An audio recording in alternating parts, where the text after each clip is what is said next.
नमस्कार, मैं oxygen boy और मेरा एक सवाल है उन सभी लोगों से आज जो भी पेड़ों को काट रहे हैं या फिर काटने से रोक नहीं रहे हैं, जो भी काट रहे हैं पेड़ आज, कि जो शुद्ध हवा, शुद्ध पानी, शुद्ध ऑक्सीजन हमें अभी तक मिला है या मिल रहा है, क्या वही हम अपने आने वाली पीढ़ियों को, आने वाले बच्चों को दे पाएंगे या फिर हम उन्हें इस तरह का ऑक्सीजन सिलेंडर देंगे ताकि वो शुद्ध हवा ले सके। क्योंकि आज हर सेकेंड भारत में, दुनिया भर में हर सेकेंड 400 से ज्यादा पेड़ काटे जा रहे हैं, लेकिन किसी को कोई फर्क नहीं पड़ रहा है।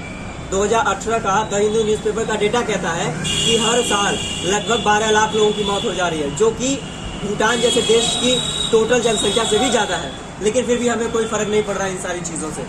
और दुनिया भर में अगर हम बात करें तो लगभग 70 लाख लोगों की मौत हो जा रही है हर साल प्रदूषण की वजह से, लेकिन हम इस पर बात ही नहीं कर रहे हैं। हम अपने में ही मस्त हैं, हमें लग रहा है कोई प्रॉब्लम नहीं है। कई लोग कहते हैं कि अरे भाई क्यों इतने परेशान हो रहे हो, ऐसा कुछ नहीं होने वाला है। तो उनसे एक चीज मैं बता दूं कि पानी का भी व्यापार ऐसे शुरू हुआ था। आज हमें बिस्लेरी का पानी लेने के लिए पैसे देने पड़ते हैं। और दिल्ली के साकेत में ऑक्सीजन बार नाम की एक दुकान भी खुल चुकी है, जो कि 15 मिनट शुद्ध ऑक्सीजन देने के लिए 300 रुपए लेती है।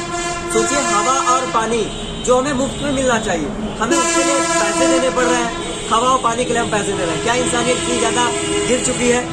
तो अगर हम अभी नहीं जागेंगे तो आने वाले समय में हमारी स्थिति कुछ इस तरह हो जाएगी। आज प्रदूषित पानी पीने की वजह से भारत में हर दिन लगभग 550 लोगों की मौत हो रही है और 2 लाख लोगों की मौत हर साल। हम कई सारी चीजों पर ध्यान नहीं दे रहे हैं। अक्सर हम सवाल उठाते रहते हैं, बीजेपी ने क्या किया देश के लिए, कांग्रेस ने क्या किया, इसने क्या किया, उसने क्या किया, अलग अलग सरकारों पर आरोप लगाते रहते हैं। एक सवाल आपसे है कि आपने देश के लिए क्या किया या फिर क्या कर रहे हैं? क्या आप बाजार जाते समय ये ध्यान देते हैं कि मैं जाऊँ वहाँ तो मैं बैग लेके जाऊँ, प्लास्टिक का प्रयोग मैं ना करूँ? मोबाइल ले जाना हम नहीं भूलते हैं, लेकिन प्लास्टिक का जो हम बैग ले जाना होता है वो भूल जाते हैं। बैग ले जाना भूल जाएंगे लेकिन मोबाइल ले जाना नहीं भूलेंगे। वो प्लास्टिक लेकर आएंगे, वो कचरा फैलाएंगे। या फिर कभी भी हम जब दुकान पर जाते हैं या कोई भी चीज खाकर जब पैकेट को हमें फेंकना होता है, तो क्या हम ध्यान देते हैं कि दुकान के आसपास कोई डस्टबिन, कूड़ेदान है या नहीं है? और अगर है तो हम उसी में डालें, और अगर नहीं है या तो मैं दुकानदार से बात करूं कि भैया डस्टबिन आपने कहाँ रखा है। इन सारे विषयों पर हम बात नहीं करते। कहते हैं कि गलती इंसान के पीठ की तरह होती है, सबकी नजर आएगी आपको, अपनी नजर आएगी।